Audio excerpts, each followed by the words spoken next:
Thank you.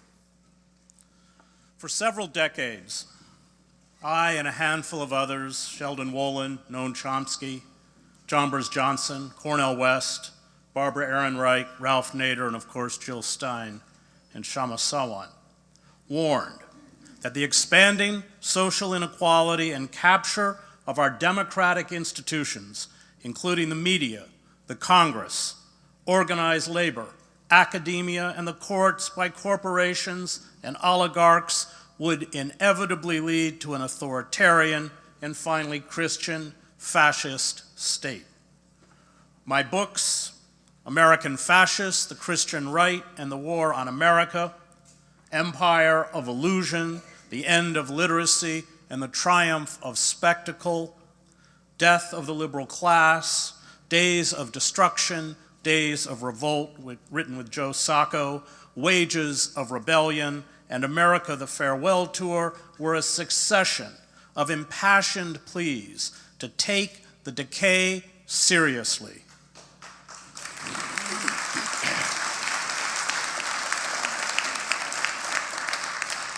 But I take no joy in being correct. The rage of those abandoned by the economy, the fears and concerns of a beleaguered and insecure middle class, and the numbing isolation that comes with the loss of community will be the kindling for a dangerous mass movement, I wrote in American Fascists in 2007. If these dispossessed are not reincorporated into mainstream society, if they eventually lose all hope of finding good, stable jobs and opportunities for themselves and their children, in short, the promise of a brighter future, the specter of American fascism will beset the nation. This despair, this loss of hope, this denial of a future leads the desperate into the arms of those who promise miracles and dreams of apocalyptic glory. Donald Trump does not herald the collapse of democracy. He heralds the ripping away of the veneer that masks the rot within the ruling structures and their pretense of democracy. He is the symptom, not the disease. The loss of basic democratic norms began long before Trump. Deindustrialization, deregulation, austerity, unchecked predatory corporations, including the healthcare industry, wholesale surveillance of every American, social inequality, an electoral system defined by legalized bribery, endless and futile wars, the largest prison population in the world, and the feelings of betrayal, stagnation, and despair, combined in a toxic brew that has culminated in inchoate and justified hatred of the ruling class. And the Democrats are as guilty as the Republicans.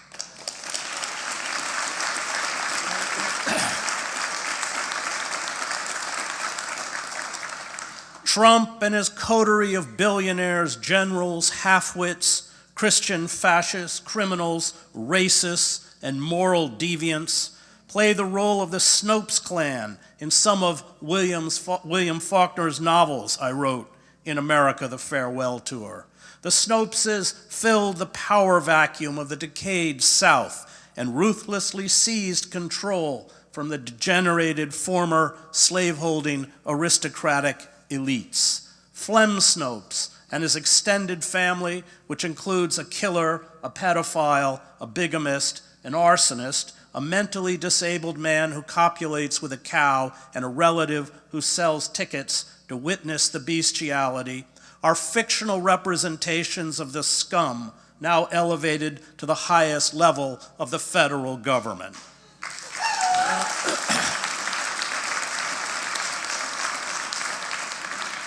They embody the moral decay unleashed by unfettered capitalism. The usual reference to amorality, while accurate, is not sufficiently distinctive and by itself does not allow us to place them as they should be placed in a historical moment, the critic Irving Howe wrote of the Snopes. Perhaps the most important thing to be said is that they are what comes afterwards, the creatures that emerge from the devastation with the slime still upon their lips.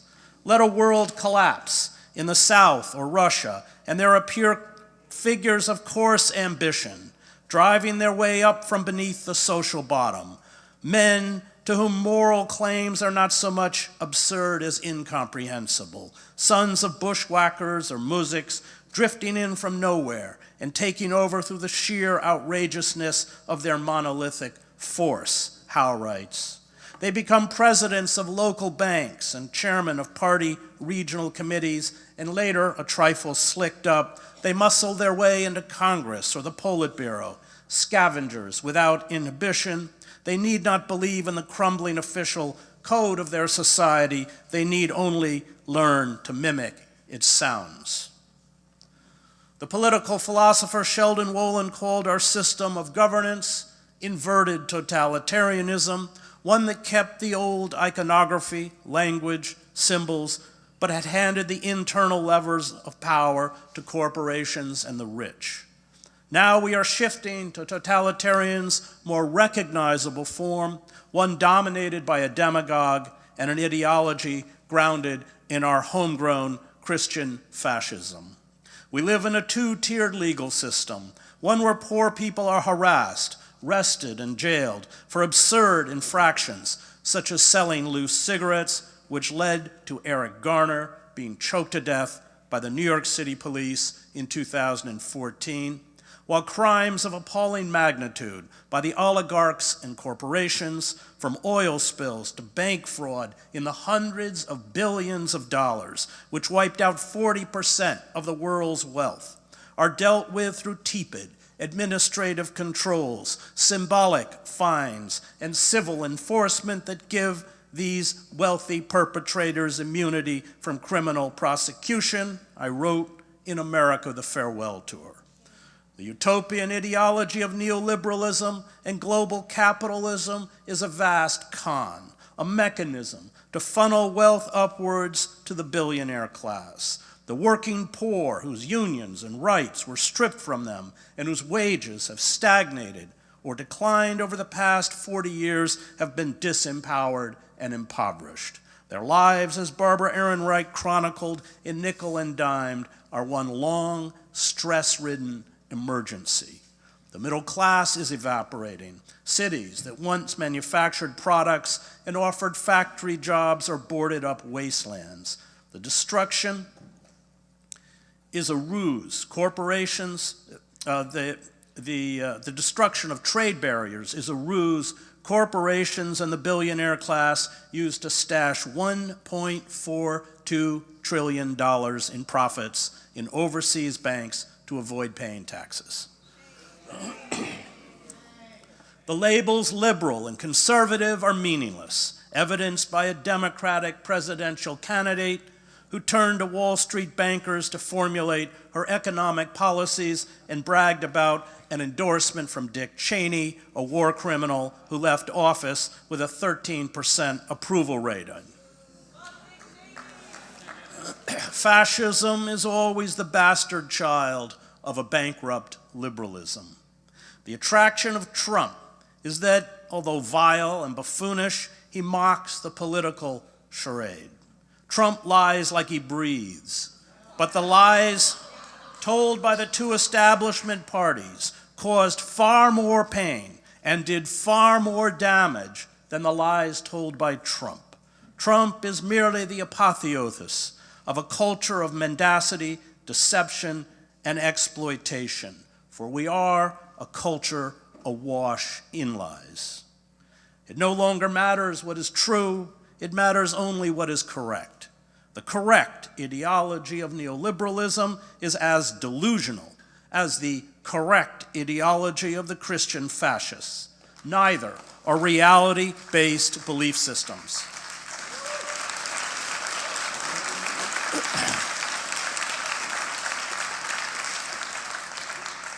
Totalitarianism elevates the brutal and the stupid, those with no genuine political philosophy other than a lust for wealth and power, empty, mind-numbing cliches and slogans, most of which are absurd and contradictory, replace political discourse. And this is as true for the Christian right as it is for those who preach free market economics and globalization.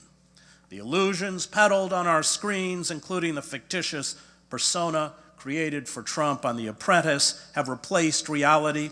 Politics is burlesque, as Kamala Harris's vapid, celebrity-filled, issueless campaign illustrated.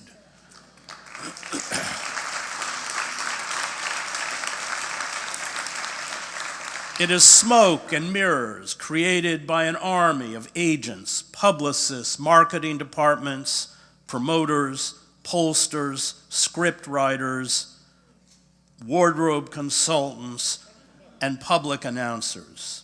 Our money-drenched, heavily managed elections are little more than totalitarian plebiscites designed to give a veneer of legitimacy to oligarchic and corporate power.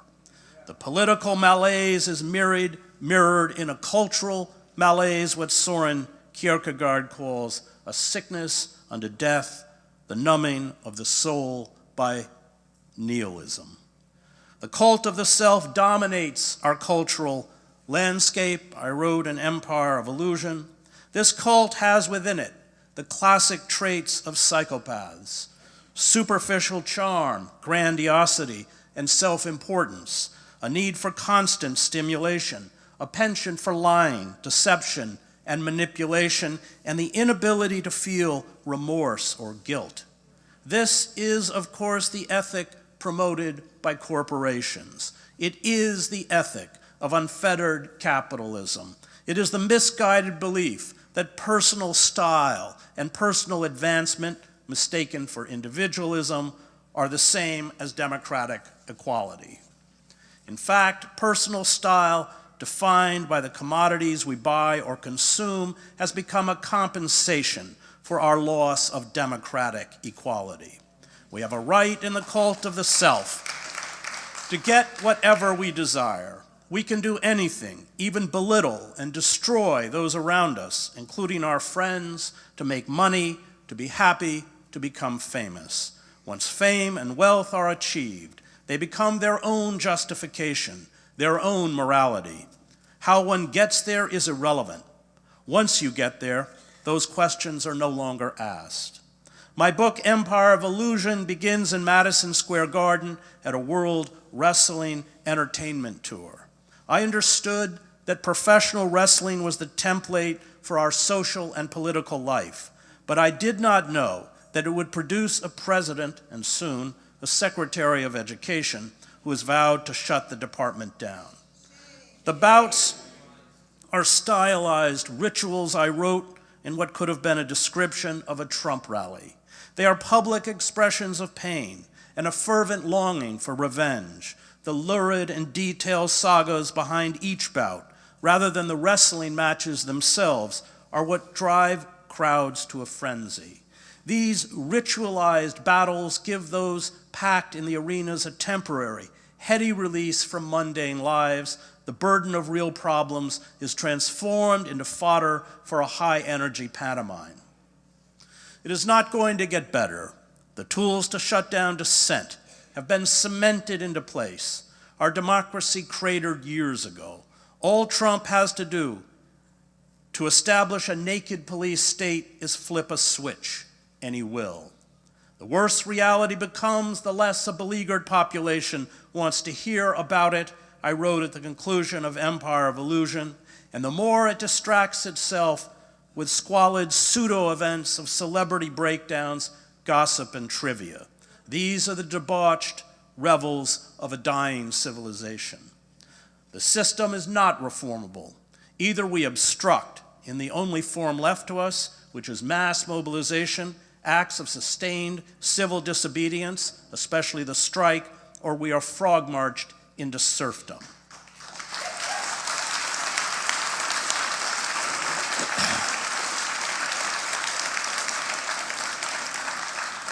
To be innocent now in the eyes of the state is to be guilty.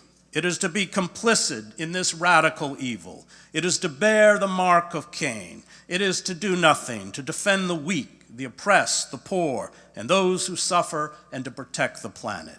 Choose, but choose fast. Time is running out. The sick, unable to afford care, are dying. The poor, especially children, are going hungry. Families, along with the mentally ill, are thrown into our streets. The unemployed and underemployed are desperate. Schools are being defunded and privatized. Our prisons are packed. The undocumented are being hunted down, imprisoned, and deported. Our roads, bridges, dams, levees, power grids, rail lines, subways, bus services are crumbling.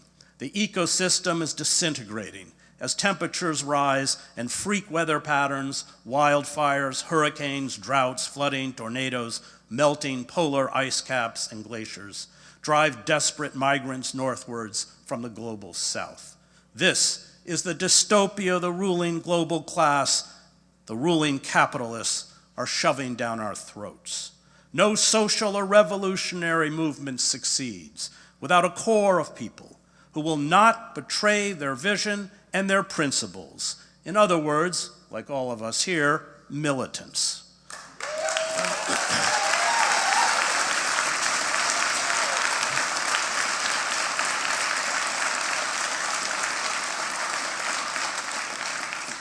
They are the building blocks of social change. They are our only hope for a viable socialism. They are willing to spend their lives as political outcasts. They are willing to endure repression. They refuse to sell out the oppressed and the poor. They know that you stand with all of the oppressed, those in our prisons and marginal communities, the poor, unemployed workers, our LGBTQ community, undocumented workers, the mentally ill, and the Palestinians. Or you stand with none of the oppressed.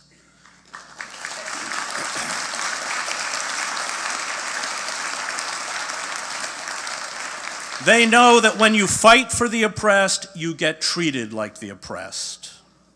And liberals plead with us to believe in the ultimate goodness of the ruling class, the fantasy that justice and social equality can be achieved through their bankrupt institutions, including the Democratic Party, even though, like Herod of old, they repeatedly sell us out. We are castigated for our anger, our alienation from the centers of power, and our bleakness. We are told to adopt a positive attitude, to trust the system, that we can awaken the dead consciences of the atrophied souls, the plutocrats running Amazon, Halliburton, Goldman Sachs, ExxonMobil, and Citibank, and the two ruling parties. I cannot count how many times I have been told this. But this is the road to despair, not hope. Hope comes when we physically defy those in power. Those who succumb to apathy or complicity are enemies of hope, and they become in their passivity agents of injustice. Hope has a cost. Hope is not comfortable or easy. Hope requires personal risk. Hope does not come with the right attitude. Hope is not about peace of mind. Hope is action. Hope is doing something. The more futile, the more useless, the more irrelevant and incomprehensible an act of rebellion is, the vaster and more potent hope becomes. Hope never makes sense. Hope is absurd. Hope knows that an injustice visited on our neighbor is an injustice visited on us all. Hope posits that people are drawn to the good by the good. And this is the secret of hope's power. It is why it can never finally be defeated. Hope demands for others what we demand for ourselves. Hope does not separate us from them. Hope sees in our neighbor, even our enemy, our own face. And the powerful do not understand hope. Hope is not part of their vocabulary. They speak in the cold, dead words of national security, global markets, electoral strategy, staying on message, image, and profits. The powerful protect their own. They divide the world into the damned and the blessed, the patriots and the traitors, the rich and the poor. They insist that extinguishing lives in foreign wars or in our prison complexes is a form of human progress. They cannot see that the suffering of a child in Gaza or a child in the blighted pockets of Washington, D.C. diminishes and impoverishes us all. They are deaf, dumb, and blind to hope. Those addicted to power, consumed by self-exaltation, cannot decipher the words of hope any more than most of us can decipher hieroglyphics. Hope to Wall Street bankers and politicians, to the masters of war and commerce, is not practical, it is gibberish, it means nothing. I cannot promise you it will be easy. I cannot assure you that tens of thousands will join us. I cannot pretend that going to jail is pleasant. I cannot say that anyone in Congress, anyone in the boardrooms of the corporations that cannibalize our nation, anyone in the press will be moved to pity, to act for the common good. I cannot tell you these wars will end, or the hungry will be fed. I cannot say that justice will roll down like a mighty wave and restore our nation to sanity. But I can say this: if we resist and carry out acts, no matter how small, of open defiance, hope will not be extinguished.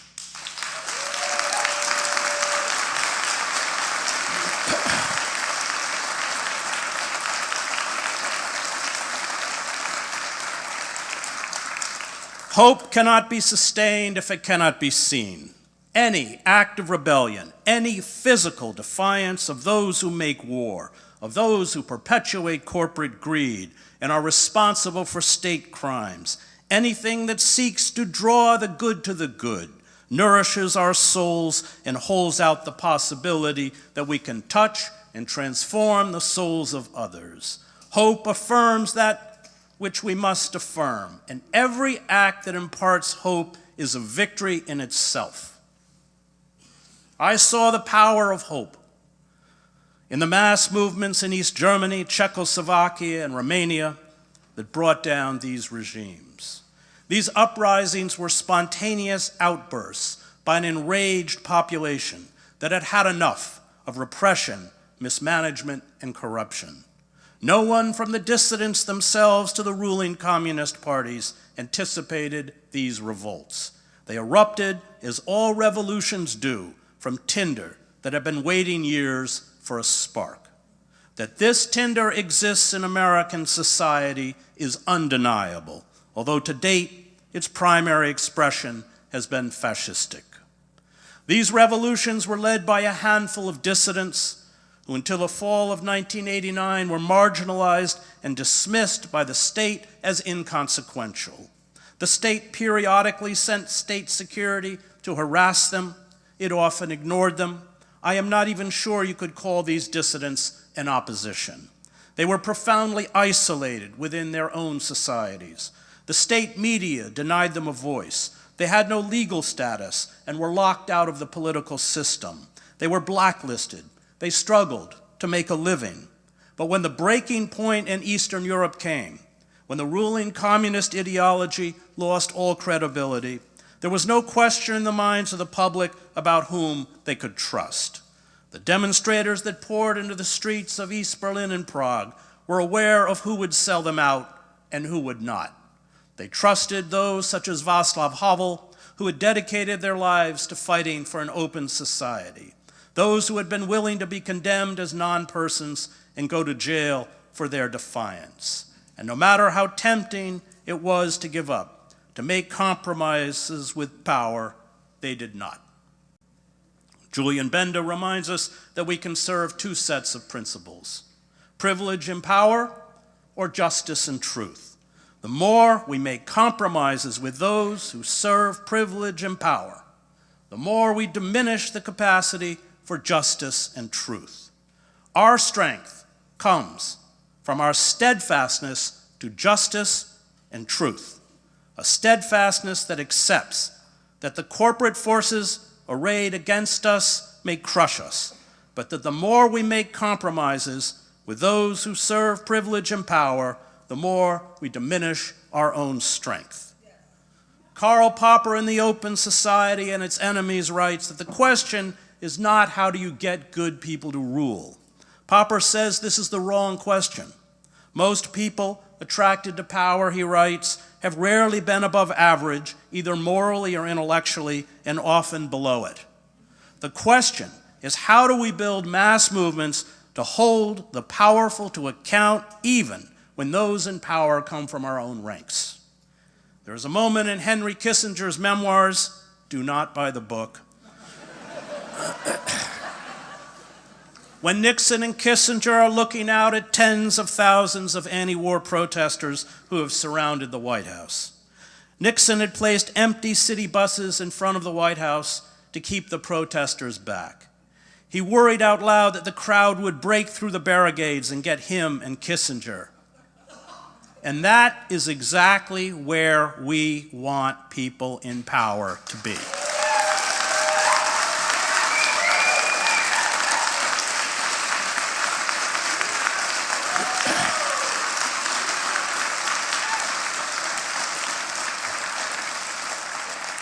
This is why, although he was not a liberal, Nixon was our last liberal president.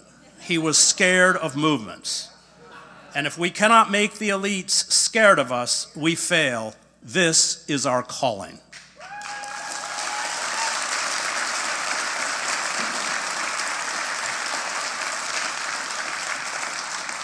Our failure to immediately build a counterweight to the Democratic Party after it abandoned the working class with the passage of the North American Free Trade Agreement in 1994 was our gravest mistake. And this mistake was compounded by allowing liberals to herd us repeatedly into the embrace of the Democratic Party, promising it could be changed from within, that the corporate indentured party leadership would ever permit Bernie Sanders to be the nominee, or the stated goals of his platform to be embraced is delusional. Alex de Tocqueville correctly saw that when citizens can no longer participate in a meaningful way in political life, political populism is replaced by a cultural populism of sameness, resentment, and mindless patriotism, and by a form of anti-politics he calls democratic despotism. Only 11.3% of workers in this country belong to unions. This is the lowest percentage in 80 years. And nearly all these unions, and especially the AFL-CIO, have been emasculated by corporate power. We are not going to be assisted in our revolt by established unions. Union leaders such as the Teamster Sean O'Brien are bought off, they are comfortable, they are pulling down at least 5 times what rank and file workers make. They have sold out to the Democratic Party, or in the case of O'Brien, to Trump. We forget, as Alexander Herzen said, that we are not the doctors. We are the disease. We have to mount protests not only outside the doors of Walmart and Amazon, not only outside congressional offices, but outside the doors of union headquarters.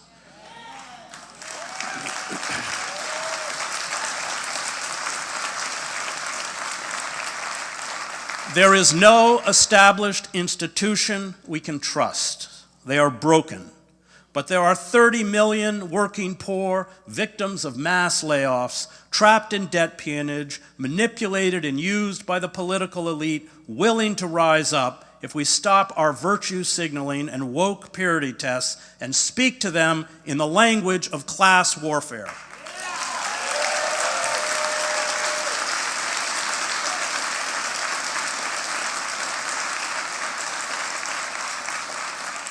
And this is why I support Workers' Strike Back. But let us be clear-eyed about what lies ahead. The enemies of freedom throughout history have always charged its defenders with subversion. The enemies of freedom have always convinced segments of a captive population to parrot back cliches to justify their rule and serve as goons and vigilantes in the name of patriotism. Those who created our mafia economy inevitably created our mafia state.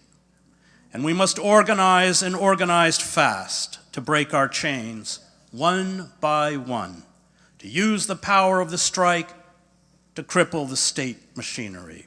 We must embrace a militant radicalism, one that offers a new vision and a new social structure.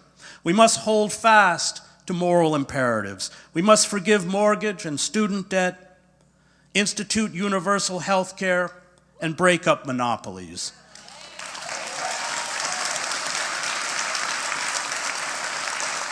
We must raise the minimum wage and end the squandering of hundreds of billions of dollars to sustain the empire and the war industry. We must establish a nationwide jobs program to rebuild the country's collapsing infrastructure.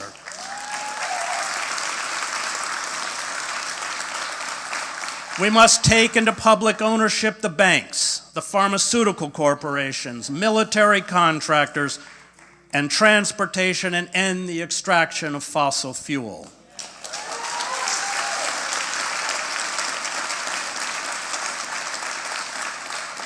And we must end the genocide in Gaza, and that means the boycott, sanction, and divestment of the apartheid state of Israel.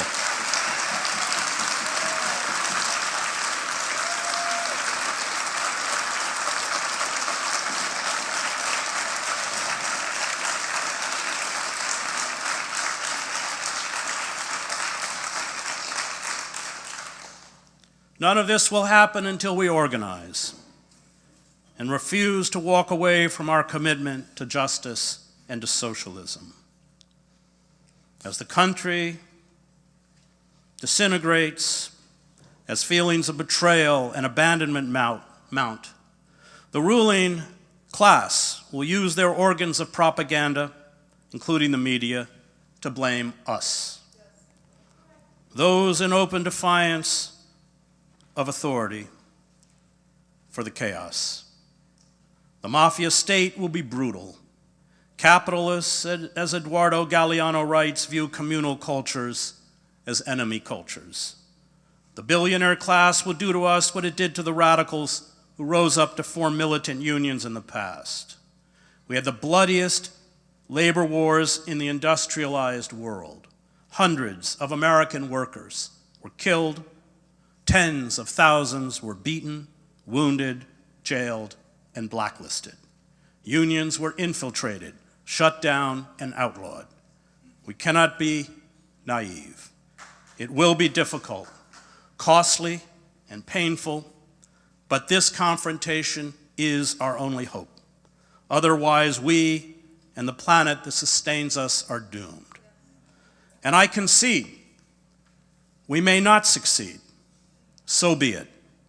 At least those who come after us, and I speak as a father, will say we tried.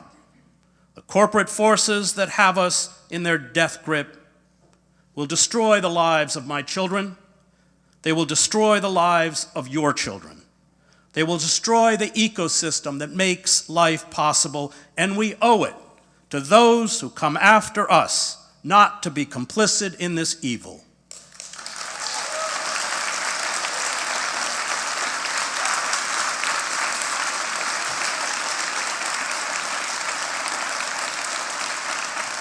We owe it to them to refuse to be good Germans. This is a battle, quite literally, between freedom and slavery, between life and death. It is that grave. And it is a battle that no matter the odds, we must fight.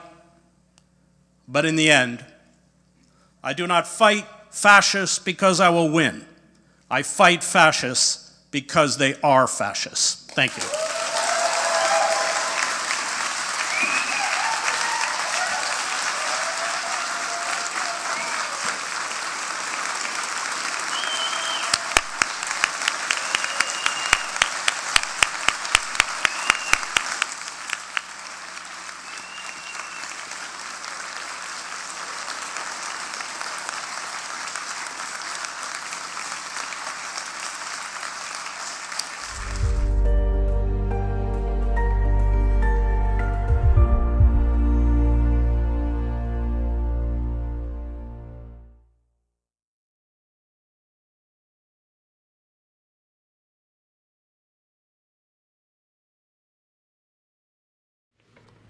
I'm not going to play games with you.